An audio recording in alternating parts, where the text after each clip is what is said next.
Welcome to the podcast, Chris. It's so great to have you here. Thanks so much for joining us. Of course. Thanks for having me. I'm really excited to have a conversation about branding. I can talk about this all day, every day. So Okay, really amazing. excited to hear. Well, Yeah. here's my first question for you because I popped on your website and I noticed that you call yourself a brand trans transformist. Honest. Yes. Transformist? What does that Uh-huh. mean? Yeah. So, my tagline is like, I really help entrepreneurs and small businesses transform their brand from looking and sounding generic to iconic. And this is the big distinction I think that successful brands have in their marketplace is that they sound and look unique, right?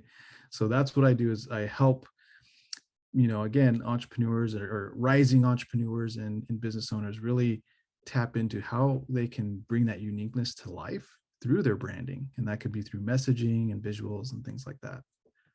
Very cool. How did you get into this? Yeah, that's a great question. Loaded question already. I just cut to the chase, Chris. Yeah, right. Well, I've always been creative, so always taking art classes as a kid. I was always drawing and things like that. So graphic design and that kind of was a natural thing for me. So I studied graphic design at Long Beach State, California, and then I moved into photography. And then from there, from college, I landed pretty much I really created my dream job. I was hired as a designer, kind of like an assistant designer. And at this corporate company, they're a promotional drinkware company. So they've worked with brands all over the world and they basically put logos on drinkware. So if you're looking at the NFL, sports bottles, things like that. So they were the company behind the scenes putting the logos on all the drinkware. Anyways, what I came into this, when I came into this company, I was kind of almost like a production designer. So I was just kind of sticking logos on different templates and things like that. And I was like, there's no way I can survive here because there's no creativity with this. This is all just kind of autopilot type of work. So I basically asked them, hey, do you guys have a photographer for all the product photography that you guys need? They said no. So I ended up helping them build a studio. And then I became their main designer and then moved up my way to creative director within a short period of time. I'd say about a year and a half, we're kind of doing all this. And then I started designing their ads for their magazines and different things. And the rest is history, right? But I started listening to podcasts like this, where I started to learn a little bit more about the online space. And this is, I don't know, maybe 5 to 7 years ago. So this was kind of when this was really taking off. And yeah, I just started to learn more about how I can start to leverage my skill set and help other small businesses and entrepreneurs rather than just this one multi-million-dollar company where I was working at. And so I've kind of utilized all these big brand strategies and now teaching my students and clients the same strategies that we use for them to help position them in front of the right people. Wow, that's so exciting. Very interesting. Yeah. And really intriguing to me because I recently rebranded myself, my podcast. And I know for a lot of people, that can be a really sticky point is the whole rebrand. You've put yourself into one position. It's really hard to then pivot and then show yourself in a different light. How important is the design aspect then to that rebrand? Yeah, that's a great question. I look at design as adding visual value to your content or to your brand. And what I mean by that is like, if you look at like a house, especially right now, the housing market's crazy where I'm at in California. But you put some new paint on the house, you do a little tweaks here and there, and this house will jump in value, right? So there's visual value that you add to your own brand. And that's very important because you want to make sure that the visuals match up with the quality and the value that your business provides. And you also want to convey clearly what you actually do. So the branding, visual branding, because there's a lot of different aspects to branding, and maybe we can cover those different aspects, but branding or visually, the visual images is just one part of your brand, right? And that's kind of like the packaging of your brand. But there's also your voice, your branding voice, and messaging and things like that. So um, the visuals are very important, but at the same time, if you're just getting started, I don't want to say, invest 20 grand into or 10 grand into just your visuals, because there's some other foundational pieces that you'll have to get clear on before you even get to that visual side. Interesting. Okay, so there's different aspects of brand. So some people might think it's more of a visual thing, but there's other things going on as well. Yeah, so the first thing is your audience, right? You got to get clear on your audience. You got to get clear on their desires, and then you got to look into your brand stance. How are you different in this marketplace? So all of these things start to help you convey how you're different in the marketplace. And then once we understand that, then we can start to bring these words to life through the visuals. But we got to get an understanding of what your brand's all about before we even get to that visual stage. Right. So first establishing what it's all about so you can clearly communicate that to your audience. That's fascinating to me, of course, because this podcast is all about voice. So once you have a clear understanding of those key aspects that you want to communicate, then you bring that into actually being the voice of your brand, right? Absolutely. Like I kind of describe this as your brand's kind of like a book, right? I can't design the cover of the book if I don't know the story, right? Yeah. So we got to develop that story for your brand, develop your brand stance and things like that. So then when we get to the visual side, we know what we're creating it for, what's going to resonate with your audience visually, whether that be your colors, fonts, and things like that, your logo. Um, but again, once we understand what your brand's all about, then we can actually create some visuals that will resonate with that and align to your audience. And does branding work differently for different types of entrepreneurs? For example, obviously, you've got a lot of people in the online space. I'm coming from a background of working with a lot of creative types, actors, voiceover artists, hosts, dancers, all sorts of different sort of creative entrepreneurs. Does that structure work differently for creatives versus people in the online entrepreneurial space, for example? Yeah, that's a great question. I don't really think so. I think the main thing is as long as you can clearly communicate transformation, that's what makes your branding very impactful. So whether you're a solopreneur or you're $1 million business, it all comes down to how you can clearly communicate the transformation that you're going to provide within your business. So once we understand that, um, say you are a personal or you're working with artists, just a single solopreneur artist, right? Well, they have a distinct style and things like that, personality. So we want that to come through in the branding as well, the visuals and whatnot. Oh, very interesting. I often hear from entrepreneurs where they're really hesitant to really show up and be the voice of their brand.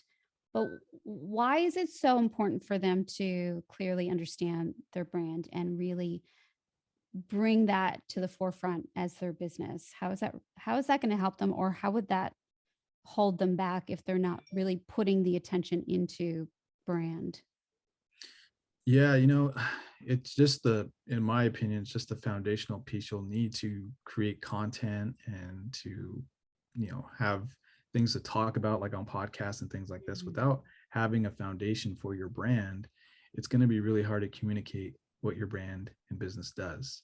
So these are the pieces that a lot of people kind of skip over, and they'll just jump into designing their website or going straight into having a logo designed. And what happens is a designer is playing a guessing game with you because they don't understand what your brand's all about, what you're trying to go for, what your style is, your theme, anything like that. So there'll be a lot of back and forth, and sometimes you'll get something that's not really in alignment to what you're looking for. And that's because they're putting their own spin on your brand because you haven't had the opportunity to create a foundation for them to work from. Does that make sense? Totally makes sense. And Okay. gosh, it makes like your life so much easier too, because if you start with a brand, like you said, then you've got your content, then you've got your podcast topics, you've got your framework for Exactly. your Yep. business, perhaps your online program. It all builds from that one first step, which is clearly defining your brand. Exactly. Yeah. Without that, you are kind of, I say you're Canva hacking your way through the market. So you're just kind of, you know, just kind of throwing some things together, seeing what sticks. And what happens is you become confusing. And I always say, a confused mind doesn't buy. So Yeah. if you're not clear with a lot of these aspects of your brand, again, first, I have a method called the AIM method, AIM. So this will be really easy to remember. 3 areas that you want to focus on: audience alignment. So you want to understand, again, what are your audience desires? What are their pain points? And what's going to really resonate with them on an emotional level? Because once you do that with your messaging, they feel understood, and now they're willing to trust you with whatever product or service you have to offer. The next phase of that is intentional imagery. You want to be intentional with your imagery instead of looking all random and things like that. Like I said, Canva hacking your way through this. The more intentional you are with your imagery, the easier it is for someone to easier for you to gain trust, and then also for you to create consistency with your brand. People start to recognize certain colors and fonts and just the overall theme visually. And then the other part of this is meaningful messaging. So you want to make sure that your messaging is really connecting on that emotional level.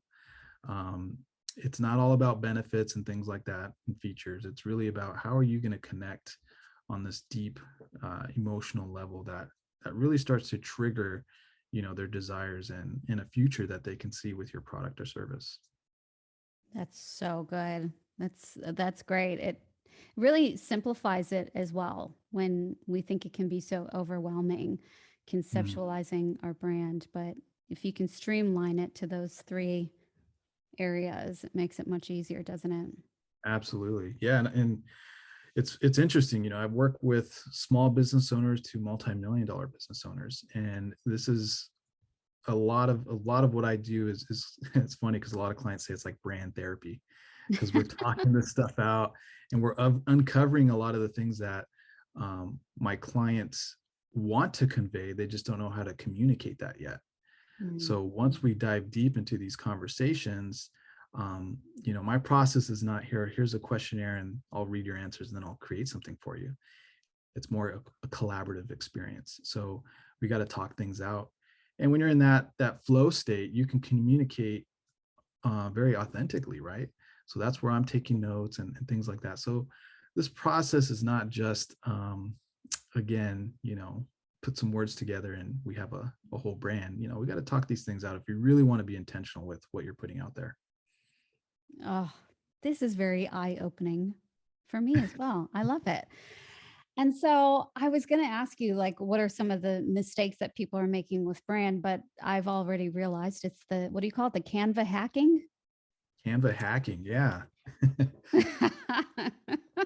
And so it's basically just going in there and picking and choosing templates and not really having sort of any consistency or alignment with who you are, just choosing what looks nice. And is Yeah.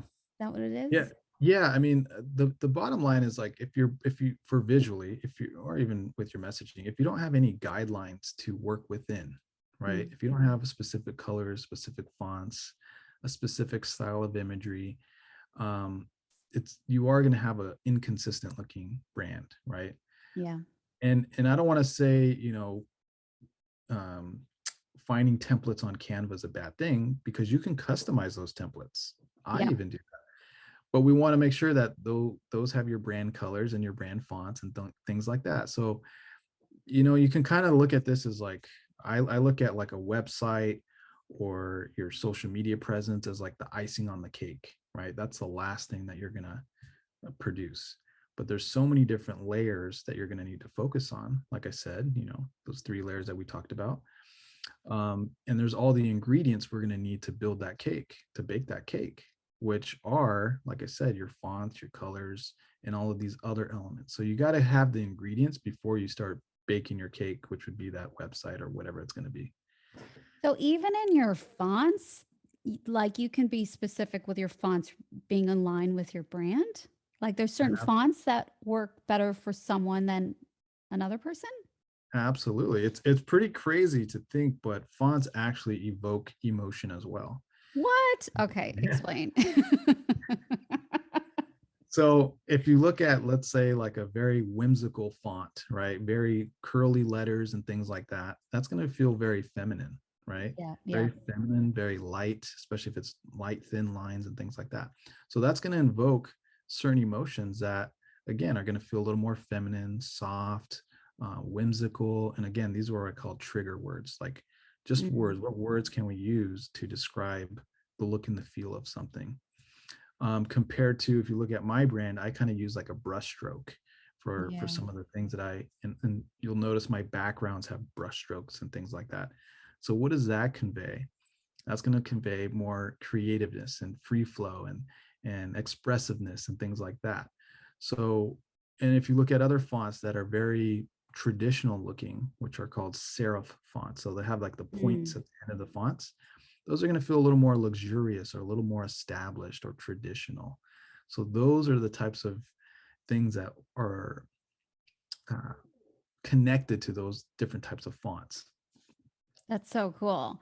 And so then it's the same for colors as well. So certain colors, like how do you figure out your brand colors?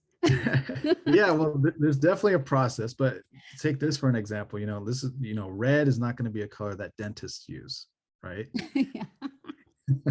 For obvious reasons, right? We don't want to convey blood or anything that's in that realm. So what do most doctors and dentists, what kind of colors do they use? White, White. What's another color? maybe, I don't know, silver and gold. Silver, gold, probably blues, or Blues, you do see a lot. light blues, baby blues, things that convey purity, Yeah, right? Purity, almost like water, things like that, especially with the dentist. Um, right. so that's kind of, once we start to identify, what do we want to really convey with these trigger words? That's where I always start, trigger words. Then we can start to kind of build a visual library through a mood board. And I'm sure you've Mm. heard of this before. And this doesn't mean let's just pick a bunch of pictures that we like. This is being a little more strategic. And what images help communicate these words that we're using, these trigger words. And so once we have those images, what I like to do is I like to kind of dissect these images and look for patterns within the images. Like, oh, this color comes up a lot. Ooh, this type of pattern or style comes up a lot. This font is coming up a lot within this mood board. So that's how we start to kind of identify what are the ingredients of your brand that we can start to use now. And that's how you really distinguish yourself as a brand amidst all these generic brands or generic entrepreneurs out there, right? Right. Yep. I would say so. That's so cool.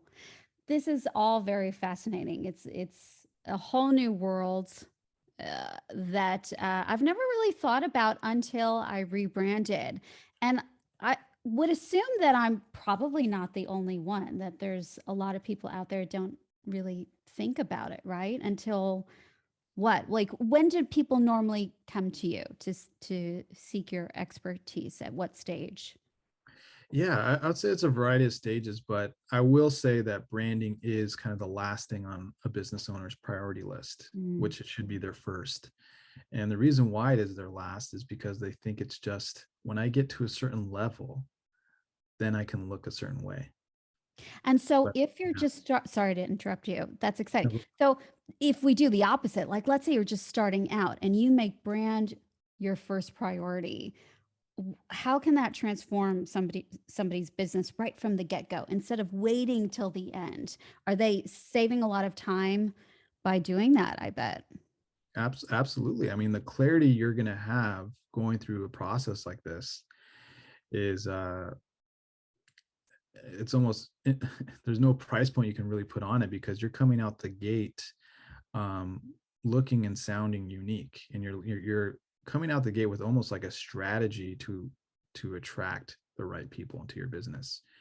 Without doing that, you're kind of fumbling your way through your business, and you're going to get kind of hits or moments of, oh wow, this person, I attracted this person, but it's not consistently, right? And so why am I not able to attract the right clientele all the time? Well, it's because you're not clearly conveying who you're perfectly for. And so that's what starts to speed up the process, as far as, in my opinion, growing your business um, really quickly, is attracting the right people, the right type of clientele. Exciting for someone who does a podcast as well, if you're looking to grow your podcast, right? Because like you said, you're everything's aligning from your audience to your voice, and that gives you the content that you need, that's matching the look of the podcast and what you're speaking about. Have you worked with podcasters on their brand? Oh, of course. Yeah, I've definitely designed plenty of podcast covers from an array of different podcasters. James Wedmore, Jim Fortin, Brandon Lucero, uh, Dr. Shannon Irvine. She has a really good podcast. So a lot of different podcasts.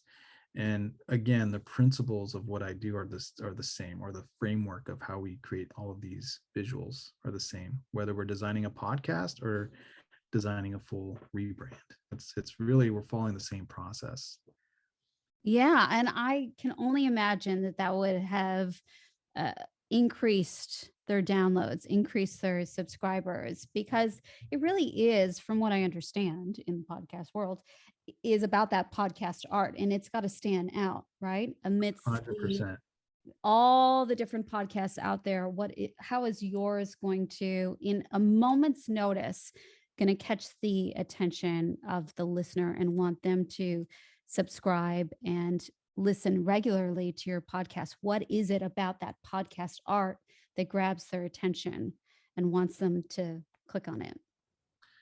Exactly. This is where that saying, a book is judged by its cover, rings true. Is that when people see a specific color cover on the podcast page, all that, you'll see all these different podcasts, color, fonts, the hosts being in front of the, having their face on there is also really great, depending on the podcast. But can you communicate a story through that podcast cover? And if you can clearly do that, someone can go, oh wow, this podcast is about this, I'm really excited to listen. And then you have their attention. So we I'm want to make sure that thinking about mine now. I'm like, oh my God, what did Chris think of mine? Because it's a Canva hack. well, and branding is always evolving. So, once you do something, like you did your own podcast cover, great. Well, that's to get you started, but you can evolve that into something that's even more clear for your audience to resonate with. Correct. Yeah. Yeah. Yeah. Fascinating. Now I'm thinking, oh my gosh, does mine convey what I'm talking about? I have no idea. I'm gonna have to come seek your expertise, clearly. Sure. Yeah, and I mean, you can always even do a poll with your audience. Hey guys, this is what the cover I want to convey with this cover. What do you guys think? And this is also a great way, if you are rebranding, or if you are doing anything to your brand, to share that with your audience. This is the Yeah. easiest way to create content, is when you document. And when your audience feels like they're a part of this process, they become more committed to your brand. Yeah. Right. And so if they're more committed to your brand, what does that mean? They're going to be more likely to buy from you later on. So Yeah, all part totally. of the process. Yeah. Sure is. Um, I'm curious about you. How do you use your voice in your business? How do I use my voice? Like my physical voice, or just my voice Yeah. as far as like messaging? Well, I would definitely say not enough. I don't use enough of my voice. I'm usually behind the scenes, and I kind of prefer that, to be behind the screen and working and kind of elevating everyone else's brand. But as far as how do I use my voice, definitely getting on podcasts like this. Mm, I do a lot of guest trainings for other, part of other people's communities and things like that. And your voice becomes a very big part of your brand, especially if you are a personal brand. Um, because if you are behind the scenes and never in front of the camera, never out front of your brand, it's going to be a challenge to get people to like and trust you, right? yeah. So doing things like this kind of speeds up that process of gaining the trust you need to really charge what you deserve, whatever that's going to be with your services or products or things like that. So I always kind of just remind myself, I've got to do a better job of getting out there and using my voice more. Yeah. Well, you're doing a great job on this podcast. Thank you so much, Chris. It was so amazing to chat with you. It's been incredibly informative for myself as well as for my listeners. So thank you very much. Well, happy to share, and I appreciate you, inviting me on the show. And yeah, hopefully we can do this again sometime. Awesome. Thanks.